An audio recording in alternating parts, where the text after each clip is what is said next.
Hello and welcome to today's esoteric collective reading. I hope you all are having an absolutely magnificent day today. We're going to do something a little bit different. So normally I try to use more than just tarot, but today, for today's reading, as well as the reading posted after this, aka the Sunday reading, this is going to be posted on a Saturday in case that's significant to you. The weekend in general is typically when I do my tarot readings. We're going to do just tarot and see what happens. Already the color red could be significant. The moon cycle, as you can see in front of you, we've got that moon cycle fabric. Also hearts. The Three of Swords in reverse could be significant to you. We're going to pull on the tarot and see what does the collective need to hear today. Interesting.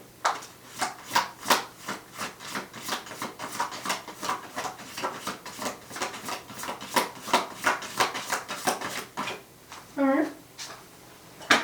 So first we have the Seven of Cups. I'm going to go ahead and flip it to see if it's upside down or not. Sideways. Alright. So with the Seven of Cups here, we have this energy that right now could be a period of your life where you're trying to figure out if the things that you want for your life are actually grounded in reality or simply delusions of grandeur. I can't speak. Grandeur. Graduation could be significant. Like that idea of like graduating from being concerned about whether or not the things that you want in this life are meant for you or not. I say that because the moon is at the bottom of this deck, as you can see here. And I feel like that's relevant to this reading. I'm going to go ahead and see if it's... Yes, it is indeed reversed. So definitely getting this idea that in this current moment in reality, you may have been spending a lot of time trying to decide whether or not some opportunity that is emotionally magnetizing towards you is worth it, is a possibility. Are you even able to make it happen, right? And this moon in reverse is showing us that by going into that introspection of like, is this path worth choosing or should I choose a different path? It's unveiling some inner secrets of yours, possibly revealing some inner wounds that you may have been working through.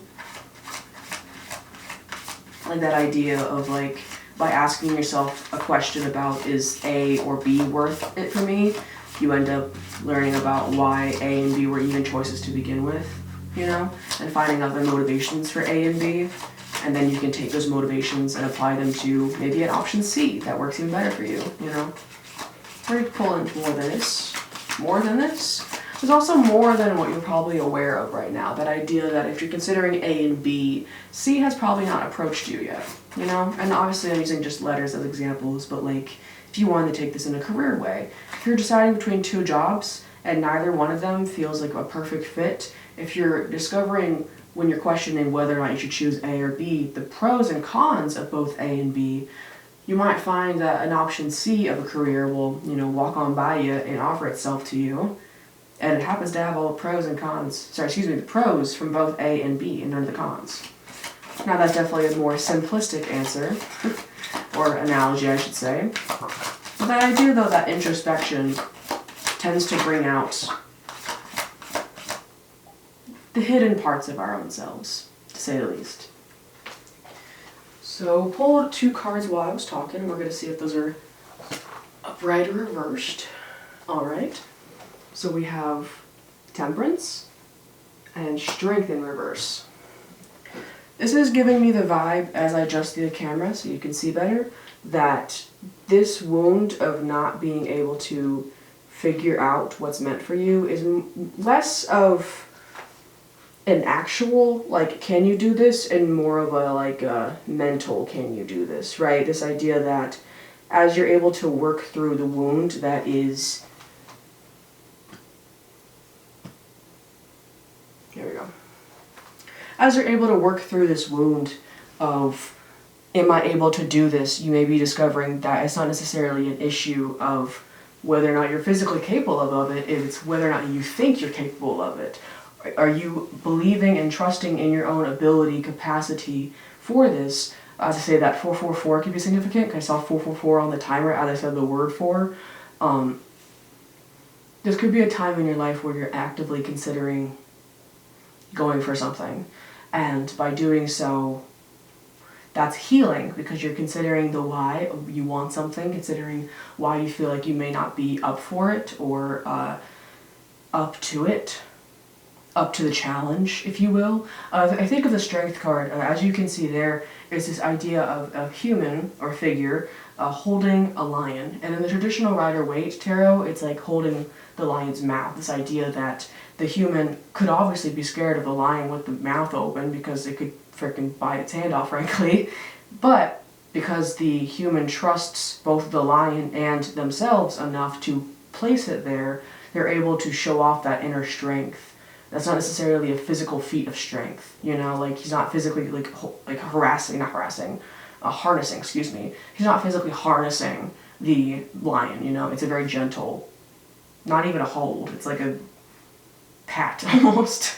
But that idea though, that like sometimes with strength, it's not necessarily about like how much can you bench press, and more of like how much pain can you work through in order to find the love and the healing within it.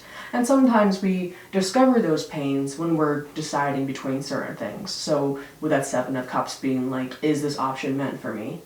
And if it isn't, why do I think it's not for me? And is the reasoning for that a valid reasoning that I align with, or is that reasoning that's coming up actually a wound that I was taught as a child, right? And that Temperance is like, as you're going through that conversation with yourself and you're asking yourself like about possible wounds that could be coming up when the idea of something that you want is in front of you, that idea of like not being enough for it can come up.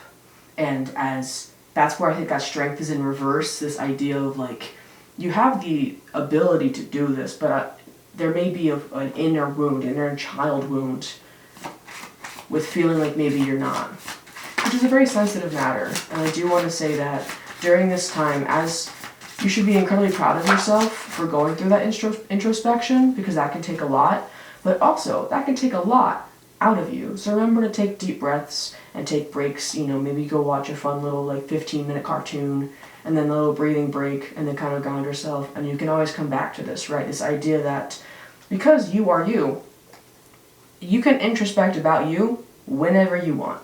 So as you're going through this era, it feels like, of deciding, and through deciding, learning wounds that are coming up with the reasonings for your decisions, take your time with it. And as I say that, a card flew out, so we're going to see what it is. The Emperor. Yes, so this definitely seems like it's something to do with a decision.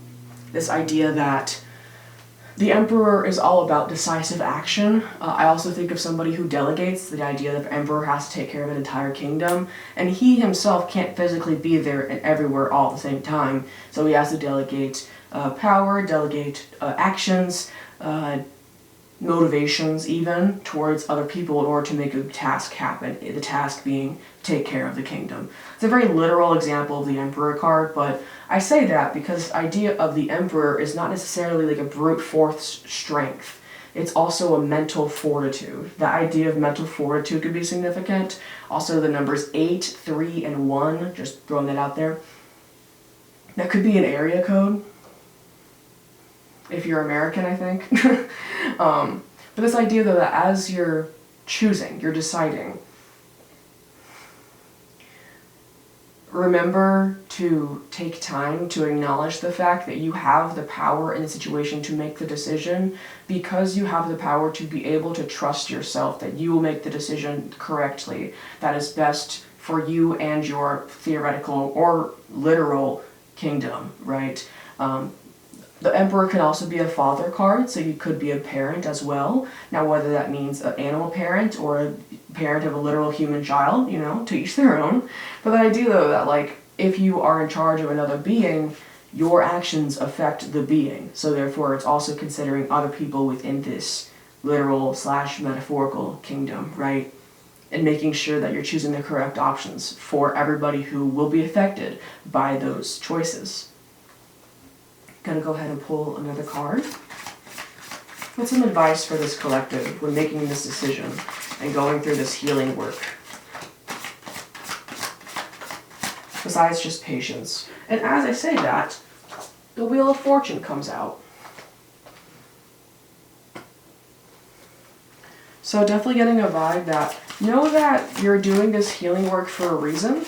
And it's so that way when the wheel of fate turns in your favor, you'll be ready to make that decision, right? You're going through this introspection so that way when the time comes to make a decision, you don't have to do all the introspection within those milliseconds, right? It's like that idea of like, okay, this might not resonate for everybody, but the idea of like a romantic offer, right? If you're like, oh, what about this person? Ha ha ha, tee hee, I think they're cute or whatever, right? You might consider like, okay, but like, why do I like this person? Do I feel like I'm enough for this person? Do I actually like them or do I not like them? Why do I like them? Why do I feel like I not like them? You know, you're going through that introspection, so that way, in this theoretical romantic example, whenever that person comes towards you asking like, hey, are you interested? You already have an answer prepared instead of having to just be there in the conversation and like think about everything at all once. You have the opportunity here to spend some time with yourself and really truly like decide kind of almost beforehand. Now obviously we live a life where new details are being revealed to us every day, all the time, whether you are talking about the news or just having conversations with people and meeting new people, meeting people over and over again with new facts about them, right? So you're not going to have all the information all at once. But that idea though, that you can at least come to a generalized idea of what you want. So that way, if given an opportunity, if that sounds like what you want, you know to say yes. And if you're given an opportunity that does not sound like what you want, you know to say no. And asterisks on that as in because you've analyzed why you want something and why you don't want something.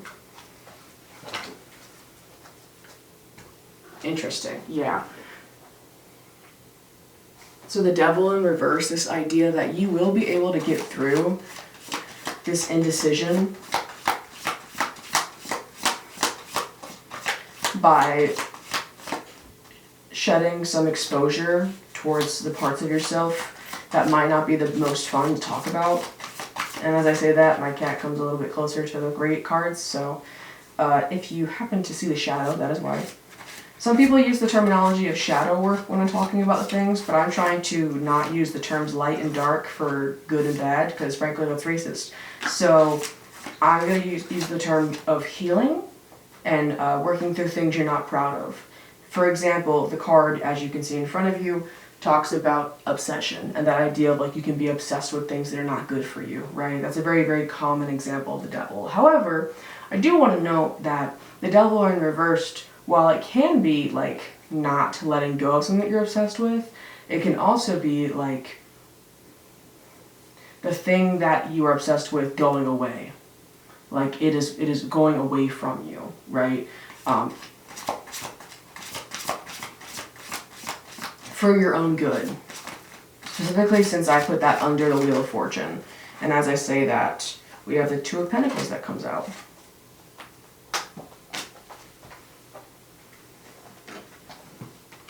With Nine of Cups.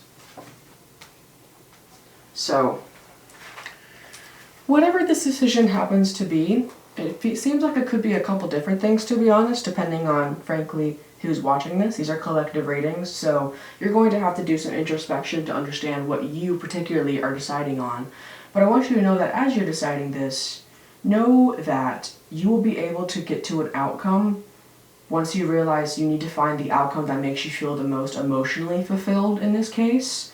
It seems that when you have two physical options that are both active options, like both are good for you, this reminds me, if you saw the Think Before You Act, Feel Before You Decide reading, I believe it is that reading where I talk about this. If not, I do apologize. But the idea though that if you have two salads, and both of them are completely normal, healthy salads, but one of them has a topping you like and the other one is just normal, you can choose the one that you have the topping. You know, you can choose that one. That's fine. It's not going to like make or break the healthiness of the salad for a good food option just because it has an extra topping that you like. Because you're still eating the salad. You're still going for something, right? So with example, putting into the actual reading here, this Two of Pentacles, you seems like you have two options to choose from here. Two physical options that are good for you. Two things that would support the kingdom, right? And as the Emperor here, you are having to introspect and come to terms with the hidden parts of yourself that may be influencing that decision to make sure you pick the one that's best for you and your kingdom. And the way you can do that is both A, acknowledging if slash hopefully are both options safe for you physically, are both options feasible for you physically. And don't just be like yes or no. I want you to be like yes and why, or no and why, because you'll find a lot more of that introspective energy with that moon reversed when you question why you say things, especially if you do it multiple times. Like, I try to ask myself why like at least 3 times when I'm coming to make a decision, because I want to make sure I'm making the decision with the correct background knowledge, the correct reasoning, the correct research, the correct and accurate and ethically sourced credibility, right? And here, now we get to B. So with these 2 pentacles, these 2 options, they're safe for you. We've established that. And if not, then you've already decided. But if you've decided that, okay, both these options are good for me, now what the deciding factor is what is the most emotionally satisfying option for you? And that is it for today's reading. I wish you the best of luck with making your decision. If you're still here, feel free to check out my linktree, my YouTube description, and YouTube bio to help donate money to Palestine, Sudan, Congo, Yemen, and Haiti, as well as many, many more. Also, if you're an immigrant, particularly in the USA, I hope you have a fan-fucking-tastic day today. I hope you get the chance to sing some songs with some friends, maybe like for karaoke, or maybe just like you hang out in the car and you're on a road trip, and you're singing as loud as you can, and nobody cares if you sound good because you're having a grand old time. But regardless of your immigration status, please have a lovely, safe day. I'll catch you guys next time. Bye!